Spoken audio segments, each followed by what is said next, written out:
La Asamblea, además de estos temas muy álgidos que tiene que debatir y analizar a propósito de estos proyectos de ley enviados por el Ejecutivo, que el presidente ha sido claro, la Ley de Educación Superior, la Ley de Libertad de Prensa y Comunicación, y por supuesto esta para ellos la más importante, para el gobierno me refiero, es la Ley Creando Oportunidades. También tiene otras agendas, entre ellas, por ejemplo, aquellas enmiendas constitucionales que fueron heredadas del Parlamento anterior, y por lo menos habrá que tener un calendario para saber con cuál de esas enmiendas podría tratarse. Es que hay una comisión ocasional de enmiendas constitucionales cuyo miembro está con nosotros a esta hora de la mañana, asambleísta Esteban Torres, por la provincia del Tungurahua. Muy buenos días. Buenos días, qué gusto, las órdenes. Gracias, asambleísta. Comienzo con esto último. Dentro de estas enmiendas constitucionales, creo que la que más ha generado un poco de ruido es esta planteada por la denominada Comité por la Institucionalidad, que el año pasado pedía pues revisar esto del Consejo de Participación Ciudadana y también el número de miembros del Parlamento, etcétera, etcétera.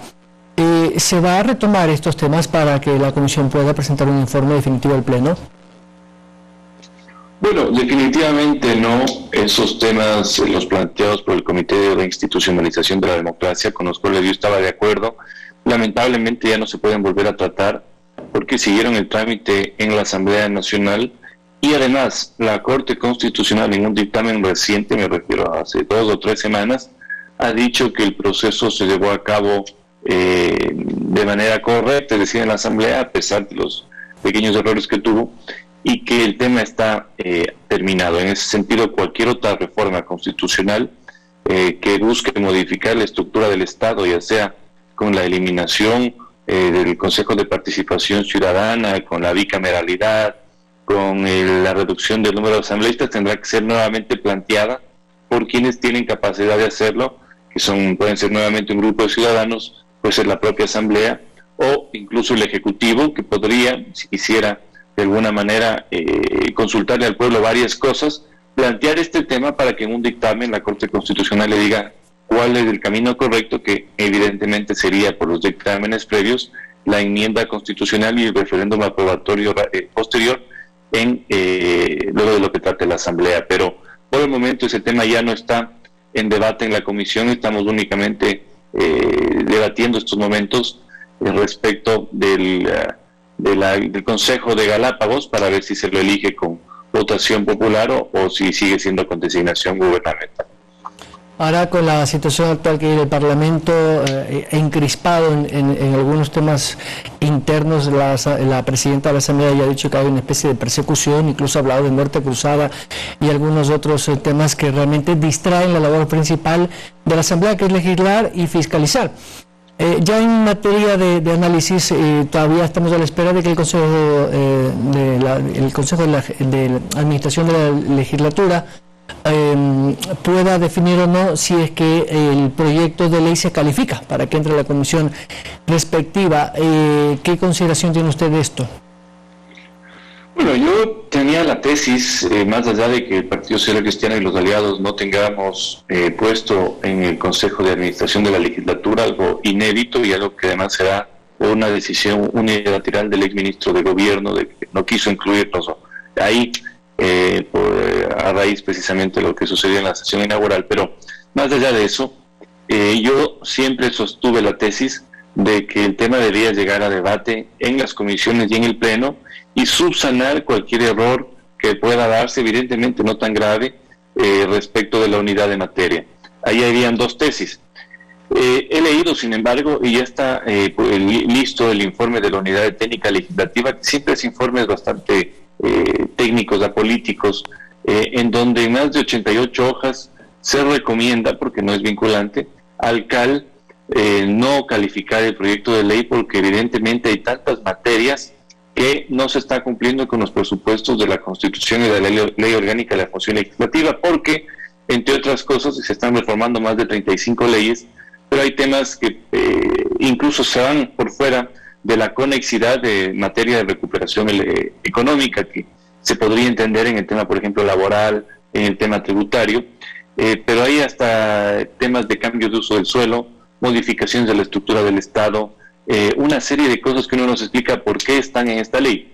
Así que mucho me temo que con este informe tan contundente quizás la decisión del CAL sea la de no calificar y entregar nuevamente el proyecto al Ejecutivo para que subsane errores y envíe otro nuevo sin que cumpla con los parámetros de conexidad y transversalidad de la materia. Vamos a ver qué pasa hoy. El CAL está convocado a las 6:30 de la tarde para precisamente resolver este tema. O sea, ¿usted considera que jurídicamente entonces tendría algunas inconsistencias? Es decir, no amerita incluso que vaya a una comisión como por ejemplo la de régimen económico o la de régimen tributario para que a su vez haga un análisis de la pertinencia o no? Bueno, siempre tuvo inconsistencias del proyecto. Yo lo que más buscaba es que haya, digamos, que se encuentre un argumento jurídico para darle trámite al proyecto. ¿Y por qué? Para no alimentar ese falso relato de victimismo que tiene actualmente el gobierno, de que le bloquean todo, de que no puede gobernar porque la Asamblea no le deja. Para no alimentar precisamente ese relato, dije, señores, llegó la ley, debatámosla y votémosla. Pero, claro, las consideraciones ya jurídicas que hace la Unidad de Técnica Legislativa son contundentes. Le digo, no es un informe de 3 páginas, es un informe de casi 90 hojas, en donde se demuestra por qué, si la Asamblea lo tramitara, que incurriría en una inconstitucionalidad evidente. Así que esperemos a ver qué decisión toma el Pleno. Evidentemente, si esto no se califica, el Ejecutivo puede volver a mandar otro proyecto con nuevos plazos, por supuesto, pero la discusión estaría ahí. ¿Cuál es el problema de todo esto? Que a veces se quieren juntar en una sola ley temas demasiado amplios, y en este caso estamos hablando casi de 180 hojas, de temas muy complejos. El tema tributario es muy complejo de entender, muy árido, pero que además se ha mezclado con una serie de materias y por ahí habría la inconstitucionalidad. Pero yo por eso soy cauto. Veamos qué decisión toma el CAL. El CAL todavía puede calificarlo, el informe no deja de ser más que una sugerencia, y veamos qué pasa, porque si es así, el proyecto debería ya iniciar su trámite en comisión, porque la comisión tiene solo 10 días para presentar el informe para el primer debate, y por eso yo sugerí en un conversatorio con el resto de bancadas que se debería considerar la opción de que esto lo traten varias comisiones, quizás la laboral, las 2 comisiones económicas, para que se procese lo antes posible. Precisamente hacia allí va invocado mi siguiente pregunta. Si es pertinente dentro del Código Orgánico de la Función Legislativa el que varias comisiones conozcan un solo proyecto, porque tiene varias materias, es decir, la de régimen tributario, el tema impositivo, la de régimen económico, estas nuevos temas relacionados a inversiones, etcétera, etcétera, y la laboral, las reformas precisamente en esa materia? No está previsto de forma explícita en la ley, pero por costumbre legislativa eso ha pasado antes, es decir, que proyectos muy grandes han sido divididos, me parece que en máximo de 2 comisiones, pero aquí tranquilamente podríamos tener, por ejemplo, el tema laboral en la comisión de lo laboral y los temas económicos en las 2 comisiones económicas. Yo creo que eso se podría tranquilamente dar con una decisión evidentemente del CAL, porque procesar todo este proyecto para una sola comisión y por la complejidad del tema sí me parece que va a evitar un debate profundo, y es lo que se requiere precisamente, es un debate profundo para que los ciudadanos conozcan, para que los medios de comunicación conozcan qué se ha planteado, qué significa eso, por ejemplo, para la clase media, qué significa para los trabajadores, y eso es lo que yo quiero que se dé. Pero como le digo, hay ya un informe de la Unidad de Técnica Legislativa bastante contundente, recomendando que el CAL no califique el proyecto y que más bien lo devuelva al Ejecutivo para que el Ejecutivo lo subsane, lo corrija y envíe uno nuevo. Asambleísta, los televidentes que nos ven y nos escuchan a través de la radio, que no entienden de estos temas legislativos y mucho menos jurídico-técnicos, seguramente van a tener una imagen de esta asamblea que devuelva un proyecto de ley, más allá de que tenga imperfecciones o pueda tener inconsistencias, porque si bien es cierto, la buena voluntad que tiene el gobierno, y creo que hay que reconocerlo, es de que se generen nuevas posibilidades de empleo.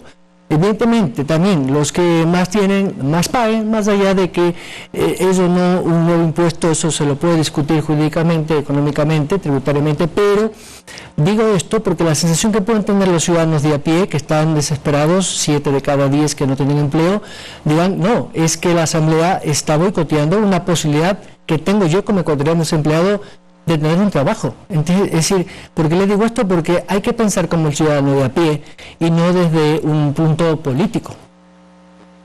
Esa percepción sin duda la pueden tener algunos ciudadanos, pero por eso es importante el debate, y por eso yo sí quería que esto pase, o quiero todavía que esto pase al pleno de las comisiones, porque en el tema tributario el gobierno no ha dicho la verdad. Los más ricos no están pagando más, los que están aguantando todo el peso de los impuestos son la clase media y media alta, pero no los ultra ricos. En todas las proyecciones de las tablas, a los que le sube el impuesto, por ejemplo, alguien que gana $2,000, $2,500, experimenta una subida en el impuesto a la renta de 1.700%.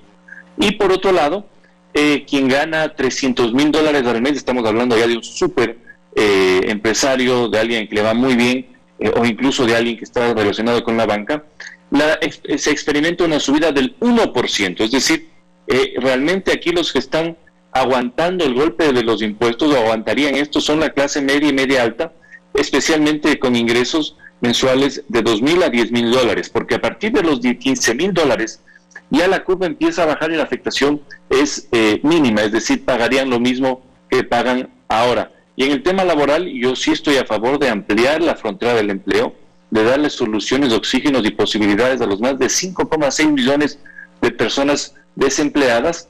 Sin embargo, ahí está la complejidad de resolver el tema laboral en el aspecto jurídico, porque lo que se propone es una especie de quite al Código de Trabajo con una normativa distinta, y ahí es donde yo veo problemas, no solo en el tema legislativo, porque a uno le puede gustar eso, no le puede gustar, sino que incluso si se llegara a aprobar el 100% de lo que ha propuesto el gobierno, esto tranquilamente se podría estar cayendo en una demanda de inconstitucionalidad propuesta por alguna organización civil en la Corte Constitucional. Es decir, no es sencillo el tema, y por eso yo creo que lo pertinente era tener un debate profundo, en lo posible alejado de fanatismos, para decirles esto se puede hacer, esto no se puede hacer, y en el tema de impuestos también decirle, señor gobierno, usted no está diciendo que los ricos van a pagar, pero los cuadros y los cálculos demuestran que no es así.